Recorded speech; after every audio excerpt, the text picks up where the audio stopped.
آپ کی شان میں ملے تو وہ تخصیص کے ساتھ تو نہیں ملے گی، مگر اللہ کے ولیوں کا ذکر، اللہ کے دوستوں کا ذکر، اللہ کے عاشقوں کا ذکر جہاں پہ قرآن نے کیا ہے، کہا اس کے تحت جا کے دیکھو گے تو سر فہرست چمکتا ہوا نام سیدنا شیخ عبد القادر جیلانی کا ملے گا۔ اس کے تحت آپ کا تذکرہ، آپ کی بات، آپ کا نام وہ ہمیں نظر آئے گا۔ اس کو اللہ رب العزت نے فرمایا، ان مقامات میں سے ایک مقام سے میں نے 3 آیات پڑھی۔ قرآن مجید میں یہ متعدد مقامات ہیں جہاں پہ اللہ اپنے دوستوں کا، اپنے عاشقوں کا، اپنے قربت والوں کا ذکر کرتا ہے۔ ایک مقام کا انتخاب کر کے آپ احباب کی خدمت میں عرض کر رہا ہوں۔ اللہ رب العزت نے ارشاد فرمایا، اعوذ باللہ من الشیطان الرجیم، یہ آواز تھوڑی سی کم کر دیں اندر والے بھائی۔ فرمایا الا ان اولیاء اللہ لا خوف علیہم ولا هم یحزنون، خبردار بے شک جو اللہ کے دوست ہیں، ان اولیاء اللہ، یہ اولیاء اللہ انا کا اسم واقع ہوا ہے، لا خوف علیہم ولا هم یحزنون اس کی خبر ہے۔ فرمایا خبردار بے شک جو اللہ کے دوست ہیں انہیں نہ کوئی خوف ہے نہ وہ غمگین ہوں گے۔ الذین آمنوا وکانوا یتقون، وہ کون لوگ ہیں؟ کہا وہ لوگ جو عشق محمد صلی اللہ علیہ وآلہ وسلم میں فنا ہو گئے ہیں۔ آمنو کا معنی بعض لوگوں نے اس مقام پہ کیا جو ایمان والے ہیں، درست معنی ہے، میں اس کا انکار نہیں کرتا، لیکن میری سمجھ میں جو بات آتی ہے وہ اس سے مراد آمنو سے یہاں پہ ایمان مراد نہیں لیا جا سکتا۔ اگر ایمان مراد لیں تو اللہ پیچھے انہیں اپنا دوست کہہ چکا ہے، الا ان اولیاء اللہ، وہ کہہ چکا ہے وہ اللہ کے دوست ہیں، اللہ سے محبت کرنے والے ہیں، اللہ کے عاشق ہیں۔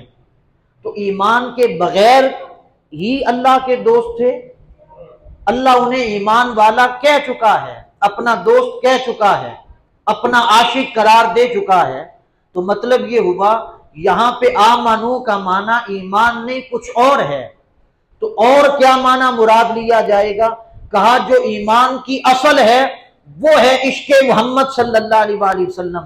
فرمایا یہ وہ لوگ ہیں جو اللہ کے دوست ہیں جنہیں خوف اور غم کوئی نہیں ہوگا، فرمایا جو عشق مصطفیٰ میں اپنے آپ کو فنا کر دیتے ہیں۔ وہ کسی نے کیا خوب کہا، محمد کی غلامی ہے سند آزاد ہونے کی، خدا کے دامن توحید میں آزاد ہونے کی، صلی اللہ علیہ وسلم۔ تو حضور علیہ الصلوۃ والسلام کی محبت اور عشق کی بات کی، فرمایا اس میں اپنے آپ کو کامل کرو، حضور علیہ السلام کی اتباع میں کامل ہو جاؤ۔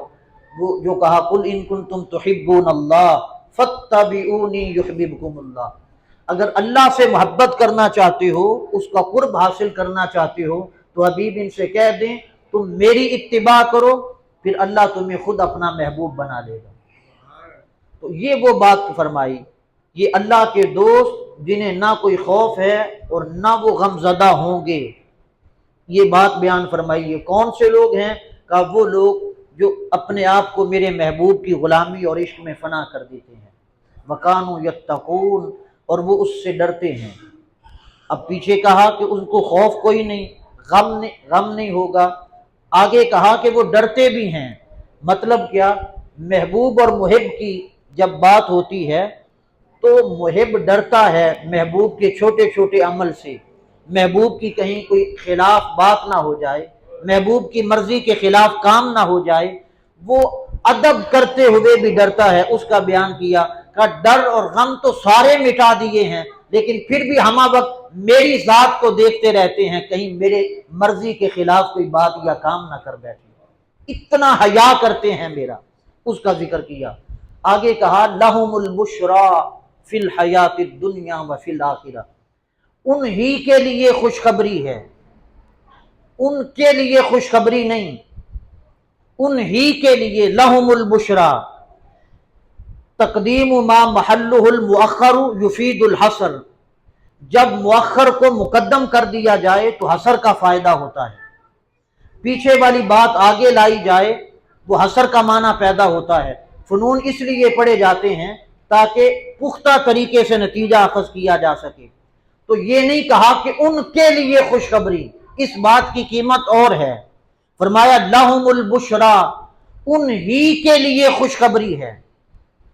اب ایک جگہ پہ قرآن مجید میں کہا وَبَشِّرِ الَّذِينَ آمَنُوا وَعَمِلُوا الصَّالِحَاتِ، خوشخبری ہے ایمان والوں کے لیے جنہوں نے اچھے اعمال کیے۔ یہاں پہ کہتا ہے ان ہی کے لیے خوشخبری ہے، یعنی ان ہی کے لیے جب کہا تو اسے حصر کر دیا، انہی میں قید کر دیا، اوروں کے لیے نہیں، صرف ان ہی کے لیے۔ دوسری جگہ پہ کہتا ہے ایمان والوں کے لیے خوشخبری ہے جو ایمان لائے اور اعمال اچھے کیے۔ اس بات میں جوڑ کیا پیدا ہوگا، تطبیق کیسے ہوگی، ربط کیسے قائم کریں گے؟ تو یہ فرمایا ان کو جو خوشخبری سنائی ہے اس کی قیمت اور ہے، ان کو جو خوشخبری کہہ رہا ہوں یہ مطلقاً ہے، اس کی قیمت اور ہے۔ بلاغیوں کے ہاں ایک اصطلاح چلتی ہے حصر کی، حصر حقیقی ادعائی، یہ حصر حقیقی ادعائی ہے۔ ایک اس کی قسم چلتی ہے حصر حقیقی واقعی۔ حصر حقیقی واقعی کیا ہے؟ وہ کہتے ہیں مثلا یوں کہا جائے اس شہر میں ایک ہی سخی ہے۔ اب یہ کہنا کہ ایک ہی سخی ہے یہ حصر حقیقی واقعی ہے، یعنی حقیقت میں سخی ہی ایک ہے، اس کے علاوہ اور کوئی سخی نہیں اس شہر میں، یہ حصر حقیقی واقعی ہے۔ دوسری قسم ہے اس کی حصر حقیقی ادعائی، یہ کیا ہے؟ یعنی یوں کہا جائے سخی تو اور بھی ہیں لیکن اس کی سخاوت کی انتہا ہے، اس جیسا سخی کوئی نہیں، باقیوں کا انکار نہیں کرتا مگر اس میں مبالغے کو بیان کرتا ہے، اس کو کہتے ہیں حصر حقیقی ادعائی۔ سخی تو بہت ہوں گے لیکن اس کی سخاوت کی انتہا ہے، اس کی سخاوت کی بات کوئی نہیں، اس کی سخاوت کی قیمت کوئی نہیں۔ تو کہا وَبَشِّرِ الَّذِينَ آمَنُوا، انہیں جو کہا کہ ایمان والوں کو خوشخبری ہے اور جو ایمان لائے اور اعمال اچھے کیے ان کو جو خوشخبری ہے اس کی قیمت اور ہے۔ یہاں پہ کہا حصر حقیقی ادعائی لہم البشرا فی الحیات الدنیا، انہی کے لیے خوشخبری ہے، اس کی قیمت اور ہے۔ مولا فرق کیا ہوگا؟ کہا انہیں خوشخبری ہے ایمان والوں کو، انہیں جنت کی خوشخبری ہے۔ لہم البشرا، میرے عاشقوں کو جنت کی نہیں میرے دیدار کی خوشخبری ہے، جنت کی قیمت اور ہے، میرے دیدار کی قیمت اور ہے۔ نعرہ تکبیر، نعرہ رسالت، نعرہ حیدری، نعرہ غوثیہ۔ تو یہ فرمایا جنت کی قیمت اور ہے، اور جس کو اس نے کہا میرے دیدار کی خوشخبری ہو مطلقاً کہہ دیا، ہزار جنتیں بھی ہوں تو اس کی ایک جھلک پہ قربان، جس نے دیکھا وہ موسیٰ سے پوچھے کوئی۔ تو یہ تو دیکھنے والوں سے پوچھا جائے اس کے دیدار کی قیمت اور لذت کا عالم کیا ہے۔ تو یہ کہا لہم البشرا، انہی کے لیے، گویا اللہ کہتا ہے اصل خوشخبری ہی انہی کو ہے جو میرے دیدار کے قابل ہوں گے۔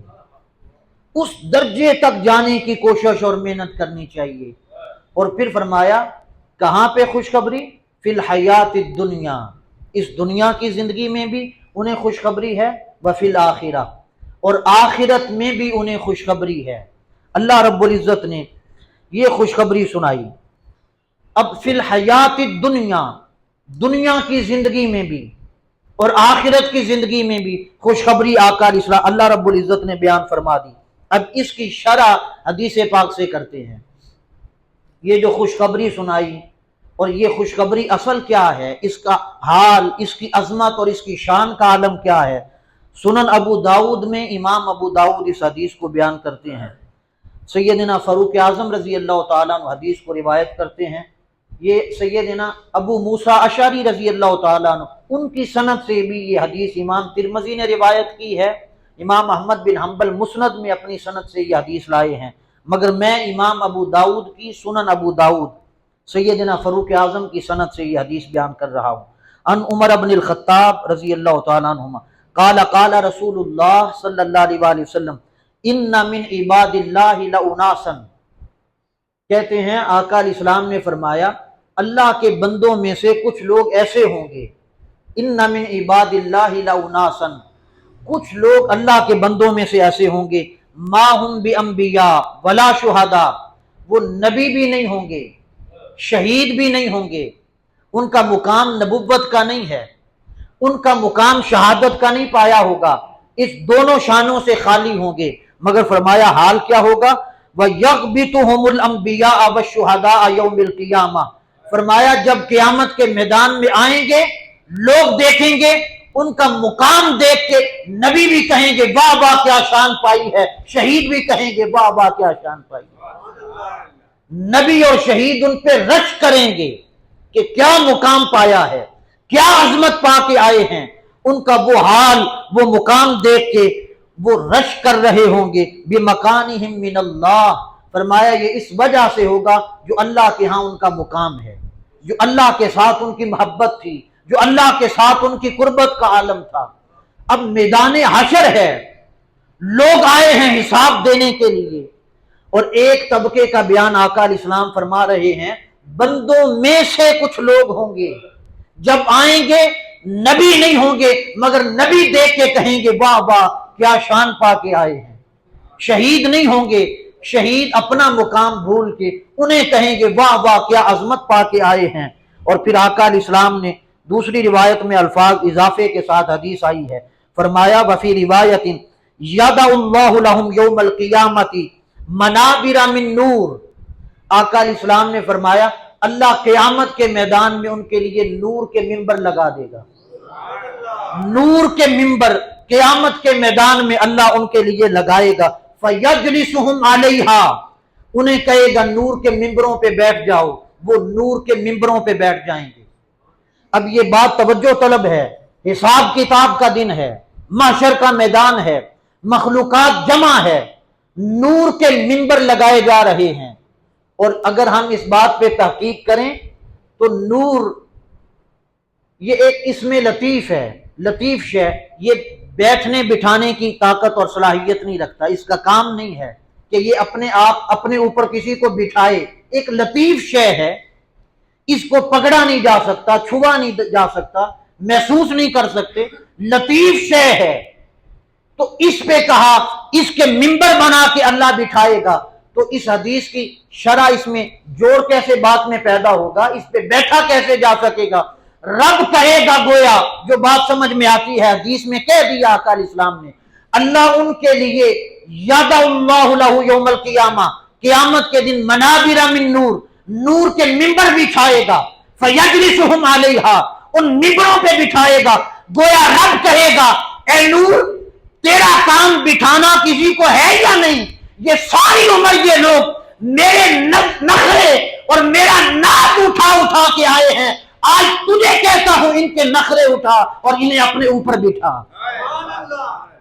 ان لوگوں کی عزت افزائی قیامت کے دن اللہ کرے گا، نور کے منابر پہ بٹھا دے گا، پھر فرمایا فَيَجْعَلُ وُجُوهَهُمْ نُورًا، ان کے چہرے نور کے بنا دے گا، وَثِيَابَهُمْ نُورًا، ان کے لباس نور کے بنا دے گا، اور اللہ رب العزت نور کے ممبروں پہ بٹھا کے اب کہے گا قیامت کی کارروائی شروع کی جائے، ہر کوئی حساب کتاب دینے آیا ہے، مگر وہ لوگ الا ان اولیاء اللہ، فرمایا ایسے لوگ جو اللہ کے دوست ہیں جنہیں اپنے قریب کر لیتا ہے، فرمایا ایسے لوگوں کو آقا علیہ السلام نے پھر آیت پڑھی لوگ سب خوف زدہ ہوں گے، ایسے لوگ ان کو نہ کوئی خوف ہوگا نہ غم زدہ ہوں گے۔ آپ اس بات سے حدیث کے ان جملوں سے آپ نتیجہ نکال سکتے ہیں، ہم کسی کے دفتر میں جائیں، اگر افسر نے ہمارا کام نہ کرنا ہو تو وہ اس کی بولی بتا دیتی ہے، وہ کہتا ہے کون ہے، کہاں سے آئے ہو، کیا لینے آئے ہو، اس ٹائم آئے ہو، نہیں ہو سکتا یہ ہے وہ ہے، پتہ چل جاتا ہے یہ کس لہجے سے پیش آ رہا ہے۔ اور اگر ہم جائیں کام اس نے کرنا ہو، وہ اپنی کرسی سے اٹھ کے کہے میری کرسی پہ آ کے بیٹھیں، وہ آواز دے کے خادم کو کہے، اپنے محتاط کو بلائے، فلاں تو آ اور جلدی سے یہاں پہ کرسی لگا، ان کے لیے پانی لے کے آ، پتہ چل جاتا ہے اس نے کام کرنا ہے، اس بات کی قیمت اور ہے۔ دنیا آئی ہے حساب کتاب دینے، رب نور کے ممبر لگا رہا ہے، سمجھ نہیں آ رہی اللہ نے کیسے عذاب کر دیا ہے۔ تو آقا علیہ الصلوۃ والسلام نے فرمایا ایسے لوگ ہوں گے، ایسے لوگ جن کو اللہ رب العزت خوف سے آزاد کر دے گا، غم سے آزاد کر دے گا، یہ وہ لوگ ہیں ان کو دنیا میں بھی اللہ نے خوشخبری سنا دی اور آخرت میں بھی خوشخبری ہے، ان کو عذاب نہیں ہوگا، ان سے پوچھ گچھ نہیں ہوگی۔ اللہ نے انہیں، آقا علیہ السلام نے فرمایا ان کی عزت افزائی کا اہتمام کر رکھا ہے۔ اب اخبار الاخیار، میں اس مقدمہ میں دور نکل آیا، جیسے ابتدا میں نے تمہید میں کہا کہ وقت ہمارے پاس کم ہوتا ہے، سرکار بغداد کی حیات و خدمات کی گفتگو تھی، اس پہ میں ایک دو باتیں سرکار بغداد کی حیات و خدمات پہ کہہ کے اس بات کو آگے بڑھاؤں۔ آپ یکم رمضان المبارک کو سن 470 یا 71 میں تشریف لائے ہیں اور 10 ربیع الثانی 560 یا 61 میں آپ کا وصال مبارک ہے۔ تو 20 سال آپ نے پڑھا علم دین اور 33 سال تک آپ نے دین کو آگے پڑھایا ہے۔ تو یہ آپ کی سمان حیات میں سے ایک جملے میں سمجھ لیں کہ کچھ نہ کچھ ہمیں آپ کی حیات اور آپ کی خدمات میں سے کچھ حصہ ملا۔ یہی حیات اور خدمات اور کسی بھی ہستی کی سمان حیات، وہ آئے کب ہیں، گئے کب ہیں، پڑھا کتنا ہے، پڑھایا کتنا ہے، خدمات کیا دی ہیں، اس حوالے سے میں نے ایک جملے میں کچھ آپ کو کہہ دیا۔ اب سرکار بغداد کے حوالے سے ایک بات کہتا ہوں جسے بیان کرنے والا کوئی عام شخص نہیں ہے۔ بر صغیر پاک و ہند کا پہلا محدث شیخ محقق شاہ عبدالحق محدث دہلوی رحمۃ اللہ علیہ اخبار الاخیار میں نقل کرتے ہیں، اور یہ اگر صرف ہمارا کوئی بزرگ ہوتا تو اس کا نام لیتے تو اس بات کی قیمت اور تھی۔ اپنا بیگانہ سب شیخ محقق کو مانتے ہیں، اعتماد کرتے ہیں، اور بر صغیر پاک و ہند میں اگر حدیث کی خدمت سب سے پہلے کسی نے کی ہے تو شیخ محقق نے کی ہے، اور اپنے تو اپنے بیگانے وہ سر اٹھا کے اس بات کو تسلیم کرتے ہیں اور آپ کی خدمات کو مانتے ہیں، اس کے معترف ہیں اور آپ کو خراج تحسین پیش کرتے ہیں۔ حدیث شیخ محقق اگر نہ پہنچاتے بر صغیر میں، معلوم نہیں آج حال کیا ہوتا۔ یہ آپ کا احسان ہے ہمارے پاک و ہند پہ۔ انہوں نے اپنی کتاب اخبار الاخیار میں یہ بات نقل کی ہے۔ وہ فرماتے ہیں، یہ سنیں سرکار بغداد کی عرس ہم جو منا رہے ہیں، فرماتے ہیں سرکار بغداد سیدنا شیخ عبد القادر جیلانی رضی اللہ تعالیٰ عنہ، اور میں نے پہلے کہا کوئی عام شخص کی بات کسی عام کتاب سے بات کرتا تو آپ کہہ سکتے تھے، اعتراض ہو سکتا تھا، یہ بات کہاں سے آ گئی، کس نے کر دی، نہیں مانتے۔ میں نے بتا دیا آپ کو، دکھانا میرا کام ہے۔ شیخ محقق شاہ عبدالحق محدث دہلوی رحمۃ اللہ علیہ اخبار الاخیار میں نقل فرماتے ہیں، کہتے ہیں سرکار بغداد نے ایک دن دروغہ جہنم سے کہا کہ اپنا رجسٹر لا اور مجھے دکھا، اپنا رجسٹر دکھا مجھے۔ اس نے کہا جی کیوں؟ آپ نے فرمایا میں اپنا رجسٹر لایا ہوں، دیکھنا چاہتا ہوں میرا کوئی مرید اس رجسٹر میں شامل ہے یا نہیں، اس کا نام دیکھنا چاہتا ہوں۔ دروغہ جہنم نے آگے سے کہا، اس نے کہا دیکھنے کی ضرورت نہیں، میں آپ کو زبانی بتا دیتا ہوں۔ کہا بتا۔ اس نے کہا اللہ نے مجھے حکم دیا ہوا ہے عبد القادر جیلانی کے جتنے مرید ہیں کسی کا نام بھی دوزخ کے رجسٹر میں نہیں، اللہ نے سب کو معاف کر دیا ہے ان کے صدقے سے۔ یہ شیخ محقق کی بات میں نے کی ہے، اخبار الاخیار میں نقل فرماتے ہیں اللہ نے سب کو معاف کر دیا۔ اب اس بات پہ میں تھوڑی سی تفصیل عرض کرنا چاہتا ہوں تاکہ آج کے جو ہمارے ذہنوں میں کچھ پراگندگی آ گئی ہے، کچھ میل آ گئی ہے کہ جو تصوف کی بات کریں، جو کرامت کی بات کریں، جو کسی ولی کی عظمت اور اس کے حال یا کال کی بات کریں، لوگ اس کو معاذ اللہ قصہ کہہ کے گزر جاتے ہیں، انکار کرتے ہیں، نہیں دیکھتے کس نے بیان کی، کیسے بیان کی، کس کی جا رہی ہے، اس کی اصل کیا ہے، اس ساری باتوں کے پیش نظر انکاری ہو جاتے ہیں۔ اب پہلی بات تو اس کی شرح میں تفصیل میں کچھ گفتگو کرنا چاہتا ہوں اور آپ کو یہ عقیدہ سمجھانا چاہ رہا ہوں۔ پہلی بات تو یہ کہ مریدوں کی پہچان ہونی چاہیے، ان کو بخشوانے کے لیے، شفاعت کے لیے، ان کی مدد کے لیے پتہ ہونا چاہیے میرا مرید کون کون ہے، مریدوں کی پہچان ہونی چاہیے۔ اور میں نے پچھلے جمعہ کو اگر آپ دوستوں کو یاد ہو، الیواقیت والجواہر فی عقائد الاکابر، امام شاہرانی کا قول اس کتاب سے کوٹ کیا تھا۔ آپ فرماتے ہیں جو معجزات نبی کے ہوتے ہیں، نبی کی امت میں اس کے ولیوں کو بطور کرامت کے وہی چیزیں عطا کر دی جاتی ہیں۔ اس پہ ہم نے پوری گفتگو کی تھی، اسی بات پہ۔ اس کو آج ایک اور آپ اس کا حوالہ نوٹ کر لیں، اس کو رشید احمد گنگوہی بیگانوں کے، انہوں نے اس بات کو لکھا ہے تحفہ امدادیہ میں۔ اس میں کہتے ہیں، یہی بات بیان کرتے ہیں، جو شان نبی کو نبوت کے طور پہ معجزات کی صورت میں اللہ دیتا ہے، وہ اس کی امت کے ولیوں کو کرامت کے طور پہ وہی شان عطا فرماتا ہے۔ جو نبی کے لیے معجزے کے طور پہ جائز ہوتی ہے جو چیز، رشید احمد صاحب گنگوہی فرماتے ہیں، جو نبی کے لیے بطور معجزہ کے جائز ہوتی ہے، ولی کے لیے امت میں وہی چیز بطور کرامت کے جائز ہوتی ہے، اس کو ماننا چاہیے، حق ہے۔ اب امام قسطلانی مواہب الدنیا میں حدیث لائے، کہتے ہیں آقا علیہ الصلوۃ والسلام نے ارشاد فرمایا، اللہ نے جب میری امت کو تخلیق فرمایا، میری امت کے ڈھانچے بنائے تو میرے سامنے پیش کیے۔ آقا علیہ السلام، امام قسطلانی کہہ رہے ہیں، دکھانے کا میں ذمہ دار ہوں، اگلی بات کا ذمہ دار نہیں کہ انہوں نے کیوں لکھا ہے، وہ ان سے جا کے پوچھیں۔ امام قسطلانی کہتے ہیں امت کے ڈھانچے بنا کے حضور کو دکھائے، کہا محبوب انہیں دیکھ لے۔ آقا علیہ السلام نے فرمایا میں نے دیکھا، فعرفتہم واصابعہم، کہ خدا کی قسم اپنے ہر امتی کو پہچانتا بھی ہوں، نام بھی جانتا ہوں۔ حضور علیہ السلام نے کہا میں اپنے ہر غلام کو جانتا ہوں۔ تو میں نے تو جب یہ بات پڑھی تو میری طبیعت تو کھل اٹھی کہ میرا نام بھی حضور کے علم میں ہے، پہچانتے بھی ہیں، جانتے بھی ہیں۔ جب وہ جانتے اور پہچانتے ہیں تو یہ حدیث کہتی ہے پل صراط پہ کھڑے ہوں گے اور اپنوں کے لیے کھڑے ہوں گے، اللہ کی عزت کی قسم حضور کی نعتیں پڑھتے، حضور کی عظمت بیان کرتے، حضور کے سامنے یوں ہی پل صراط سے گزر جائیں گے۔ تو یہ امام قسطلانی نے کہا حضور علیہ السلام نے فرمایا میں اپنے ہر غلام کو جانتا بھی ہوں، پہچانتا بھی ہوں۔ تو جو نبی کا معجزہ ہے، جو نبی کی شان ہے، وہی اس کی امت میں ولی کی کرامت ہوتی ہے۔ اگر حضور جانتے پہچانتے ہیں ہر امتی کو تو یہ حدیث اصل اور سند کے طور پہ ہے، اس سے ہم نتیجہ لے سکتے ہیں۔ پھر سرکار بغداد بھی اپنے ہر مرید کو جانتے اور پہچانتے ہیں، ہر مرید کو پہچان میں رکھتے ہیں۔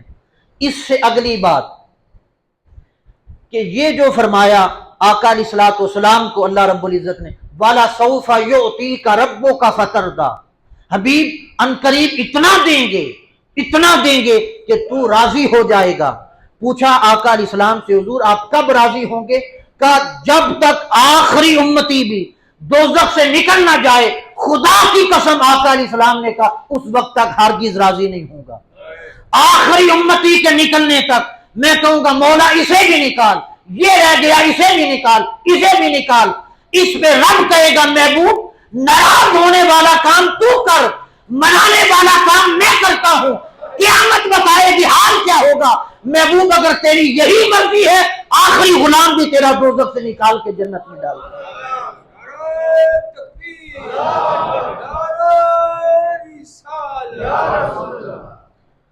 تو حضور علیہ الصلوۃ والسلام کے لیے اگر یہ شان ہے، حضور کی عظمت ہے، تو آقا علیہ السلام کی امت میں آپ کے ولیوں کے لیے یہ بطور کرامت ہے۔ یہ امام شاہرانی کا موقف بھی ہے، یہ رشید احمد صاحب گنگوہی ان کا موقف بھی ہے۔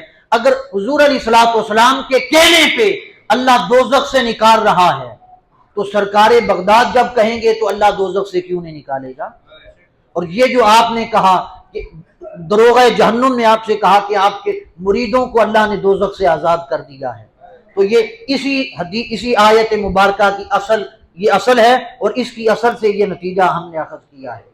اس پہ اگلی بات ایک سوال پیدا ہوگا، اگر حضور کے امتیوں کو اللہ نے دوزخ سے نکال دیا ہے حضور علیہ السلام کو خوش کرنے کے لیے، یا سرکار بغداد کو اللہ رب العزت نے آپ کے مریدین کو خوشخبری سنا دی، اور یہ قرآن کہتا ہے لہم البشریٰ، ان کو خوشخبری ہے، ان کے تصدق سے اگر آپ کے مریدوں کو ہے، سوال یہ پیدا ہوتا ہے پھر امتیوں کے گناہ کہاں جائیں گے؟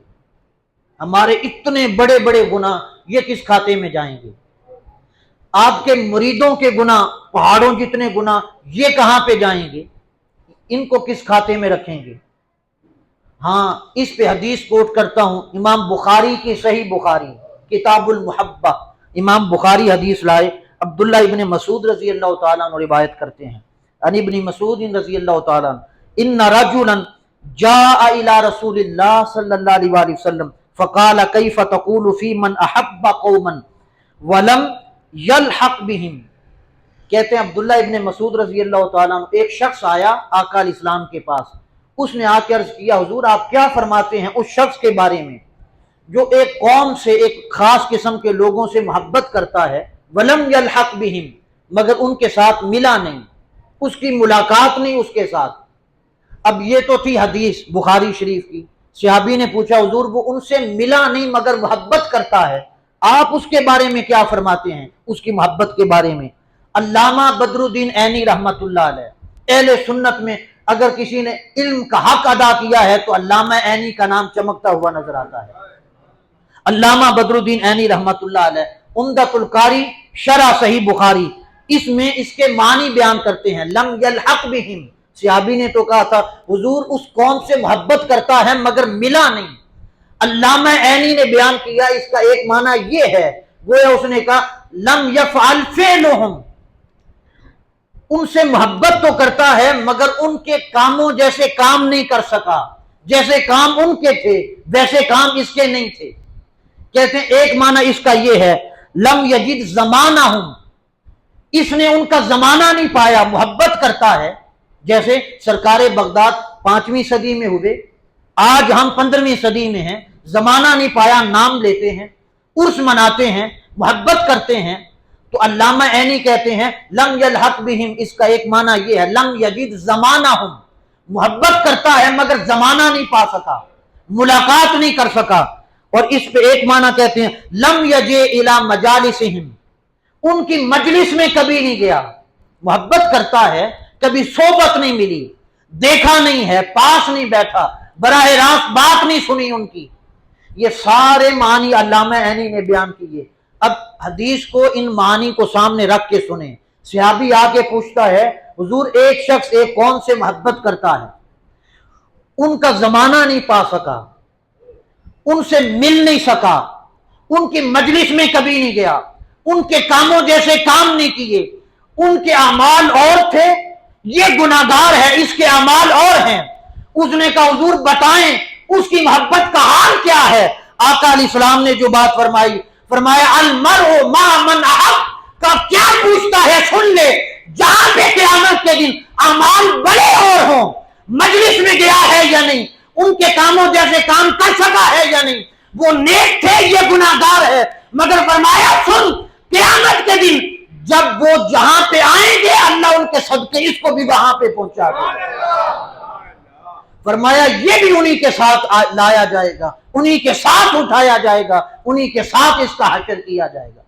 تو یہ سرکار بغداد نے فرمایا اگر اللہ حضور سے فرمائے محبوب تو کہتا جا میں بخشتا جاتا ہوں تو سرکار کا معجزہ ہے۔ اور حضور علیہ السلام کی امت میں آپ کے ولی کی کرامت کے طور پہ اللہ رب العزت نے گویا کہہ دیا اے عبد القادر تو نے اپنی ہستی کو میری محبت میں مٹا دیا ہے، اب بولتا تو جا، تیرے کہنے پہ بخشتا میں جاتا ہوں۔ تو اس لیے آپ نے فرمایا مریدی لا تخف، قصیدہ غوثیہ میں کہتے ہیں مریدو میرا مرید وہ خوف نہ کرے، کیوں؟ اللہ نے ہر خوف دور کر دیا ہے۔ لہم البشریٰ فی الحیات الدنیا، ان کے لیے خوشخبری ہے دنیا میں بھی اور آخرت میں بھی۔ اگر تو بات ہماری دور نکل آئے گی، آپ قرآن مجید میں غور کریں، ولی نبی تو نبی رہا، ولی تو ولی رہا، ولی کے جانور وَإِذْ قَتَلْتُمْ نَفْسًا فَادَّارَأْتُمْ فِيهَا، جب بنی اسرائیل میں ایک شخص نے اپنے چچیرے بھائی کو مار دیا تھا، مال حاصل کرنے کے لیے، اس کی جائیداد ہڑپ کرنے کے لیے اپنے چچیرے بھائی کزن کو قتل کیا اس نے، اور مار کے دشمنوں کے دروازے پہ پھینک آیا، اور آ کے اس نے شور شروع کر دیا، فلاں لے گیا اٹھا کے اس نے مار دیا، قتل کر دیا، ظلم ہو گیا، یہ ہوا وہ۔